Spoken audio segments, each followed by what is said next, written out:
इस बढ़ती महंगाई और बेरोजगारी के बीच आखिर कौन अच्छी कमाई नहीं करना चाहता। हर कोई अपनी लाइफ को सेटल करने में लगा हुआ है। और अगर बात हो सरकारी नौकरी की तो फिर क्या कहने। अगर आप प्राइवेट नौकरी पर हो तो फिर भी आप सैलरी तो अच्छी उठा लेंगे, लेकिन क्या आपको पेंशन का लाभ मिलेगा? अगर आपने ईपीएफओ की ये शर्तें पूरी कर ली तो आप भी प्राइवेट नौकरी में पेंशन के हकदार हो सकते हैं। आपको बता दें कि अगर आप 10 साल तक प्राइवेट नौकरी भी कर लेते हैं तो पेंशन के हकदार हो जाएंगे। ईपीएफओ के नियम के अनुसार कोई भी कर्मचारी 10 साल नौकरी के बाद पेंशन पाने का हकदार हो जाता है। इस स्कीम का लाभ उठाने के लिए केवल एक शर्त है जिसे कर्मचारियों को पूरा करना जरूरी होता है।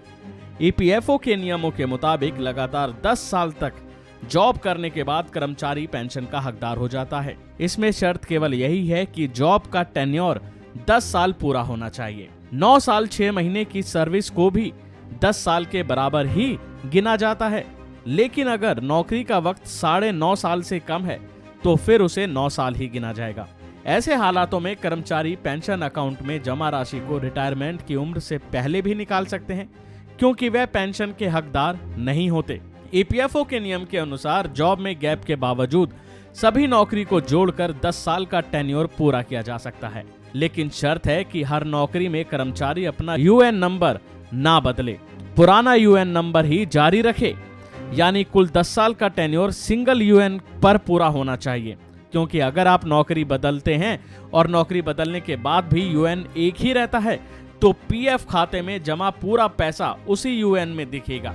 अगर 2 नौकरी के दौरान कुछ समय का गैप रहता है तो उसे हटाकर टेन्योर को एक माना जाता है। इसका मतलब पिछली नौकरी और नई नौकरी के बीच के गैप को हटा दिया जाता है और उसे नई नौकरी के साथ जोड़ दिया जाता है। एक उदाहरण से आप इस तरह समझ सकते हैं कि मौजूदा कंपनी में पिछले 5 साल से आप काम कर रहे हैं। इससे पहली नौकरी छूट जाने या फिर किसी कारणवश करीब 2 साल तक आप घर बैठ गए। उससे पहले जिस संस्थान में काम करते थे वहां लगातार 6 साल बिताए थे। ऐसे में केवल नई नौकरी में आपको पुराना यूएन को जारी रखना होगा। आप पहली नौकरी से दूसरी नौकरी में गैप के बावजूद पेंशन के हकदार होंगे। ईपीएफओ आपके पिछले 6 साल और मौजूदा 5 साल को जोड़ लेता है और बीच में आपका जो 2 साल का गैप है जो आपने बिना नौकरी के बिताए हैं, उन 2 सालों को हटा दिया जाता है। इस तरह से नई कंपनी में 5 साल की नौकरी के बावजूद भी आप पेंशन के लिए 10 साल के टेन्योर को पूरा करने के लायक हो जाएंगे और आप पेंशन के पात्र हो जाएंगे। फिर रिटायरमेंट के बाद हर महीने पेंशन का लाभ आप उठा पाएंगे।